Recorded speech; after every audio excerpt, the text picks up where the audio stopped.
Hello guys, welcome back to my channel. কেমন আছো তোমরা? আশা করি তোমরা খুব ভালো আছো। তো আজকে আমাদের একটা নিউ রেসিপি তৈরি হতে চলেছে, মানে নিউ না, সবাই সেটা করে।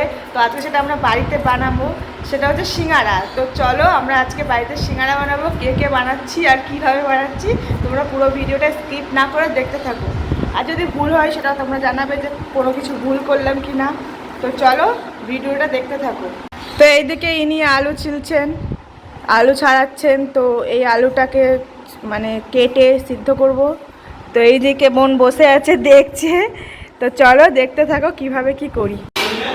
তো আমাদের আলু ছাড়ানো হয়ে গেছে, দেখো অনেকটা কেটেও নিয়েছি। তো এই আলুগুলো সম্পূর্ণ কেটে নিই। আর ভিডিওটা সবাই শেষ পর্যন্ত দেখবে। কোনো কিছু যদি না দিয়ে থাকি, ভুল করে থাকি, সেটা অবশ্যই জানাবে। কি লাগে না লাগে, যতটুকু দেবো না অবশ্যই তোমরা জানাবে। তো চলো আলুগুলো সব কেটে নেওয়া যায়।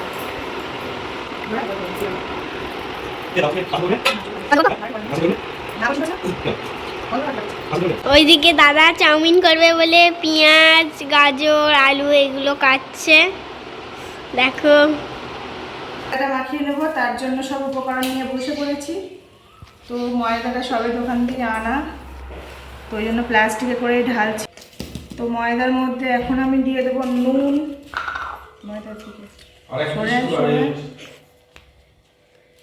পরিমাণ মতো নুন দিয়ে দেব, কালো জিরে দিয়ে দেব,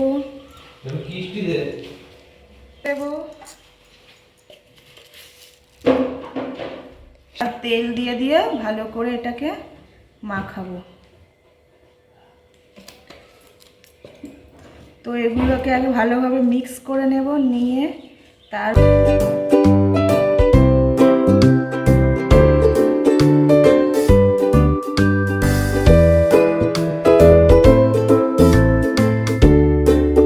ময়দা মাখানো আমার কমপ্লিট হয়ে গেছে। তো এটাকে কিছুক্ষণ রেখে দেব।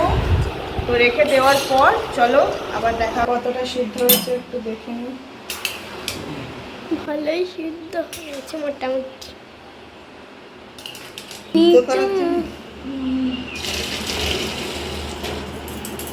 এদিকে চাউমিন সিদ্ধ হয়ে গেছে। আমাদের প্রায় কাজ হয়ে এসছে, এবার মশলাটা করব, তারপরে সিঙ্গারাটা রেডি করব।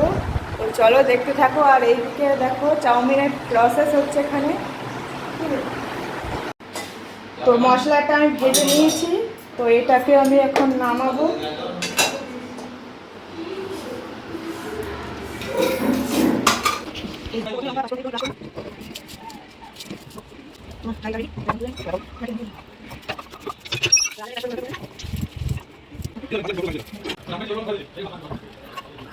আমি কড়াইতে তেল দিয়ে দিয়েছি। তো তেলটা দিয়ে ভালোভাবে গরম হওয়ার পর আমি এতে দিয়ে দেবো বেটে রাখা সেই মশলাগুলো। তো মশলাগুলো দেওয়ার পর আমি এতে দিয়ে দিচ্ছি আদা বাটা। তো দিয়ে এটাকে ভালোভাবে অনেকক্ষণ থেকে মিক্স করে নেবো, মানে ভালোভাবে একটু নেড়েচেড়ে নেবো। নেড়েচেড়ে নেওয়ার পর এতে দিয়ে দেবো সিদ্ধ করে রাখা সেই আলুগুলো। তো আলুগুলো দেওয়ার পর আমি এটাকে ভালোভাবে অনেকক্ষণ থেকে নাড়িয়ে মিক্স করে নেবো, ভালোভাবে মশলাটাকে কষিয়ে নেব। তো কষিয়ে নেওয়ার পর কষানো হয়ে গেছে, এবার আমি ভালোভাবে মানে যে মশলাগুলো দেওয়া সেগুলো দিয়ে দেব। তো প্রথমে আমি দিয়ে দিলাম নুন, তারপরে দিয়ে দিলাম হলুদের গুঁড়ো, তারপরে দিয়ে দিলাম জিরের গুঁড়ো এবং দিয়ে দিলাম এতে গরম মশলা। তো এগুলো দিয়ে ভালোভাবে অনেকক্ষণ থেকে ভালোভাবে মিক্স করে কষিয়ে নেব। তো কষিয়ে নেওয়ার পর আমি এতে দিয়ে দিলাম জল। তো জলটাকে দিয়ে দেবো অনেকক্ষণ ধরে ফোটার জন্য। তাতে দিয়ে দিলাম বাদাম এবং দিয়ে দেব সিদ্ধ করে রাখা সেই বুট। তো বুট আর বাদাম আলু ভালোভাবে অনেকক্ষণ থেকে সিদ্ধ হওয়ার জন্য আমি এখানে চাপা দিয়ে রেখে দেব। তো এদিকে আমার পুরটা রেডি প্রায় হয়েই গেছে। তো পুরটা রেডি হয়ে গেলে আমি এখানে চলে যাব সিঙ্গারার দিকে। তো দেখতেই পাচ্ছ সবাই মিলে বসে পড়লাম সিঙ্গারাটা রেডি করার জন্য। তো পুরটাকে হালকা ঠান্ডা করে নিয়ে আমরা সবাই বসে গেলাম। তো এখানে দেখতেই পাচ্ছ প্রথমে ময়দাটাকে বেলে নিচ্ছি, লম্বা করে বেলে মাঝখান দিয়ে কেটে সেটাকে দুভাগ করে ভালোভাবে আলুর পুরটা দিয়ে সেটাকে আমি মুখটা বন্ধ করে নিলাম। তো একে একে সব মানে সিঙ্গারাগুলো আমার রেডি হয়ে গেছে। তো এবার ভাজার পালা। তো কড়াইতে তেল দিয়ে গরম করে সেই সিঙ্গারা একে একে সব কড়াইতে দিয়ে ভেজে নেব। এবারে ভালো করে ওলট পালট করে ভালোভাবে ভেজে নেব। তো ভেজে নেওয়ার পর আমি এটাকে তুলে নেব। তো দেখতেই পাচ্ছ এখানে লাল লাল হয়ে গেছে। তো এখন আমি এটাকে তুলে নেব।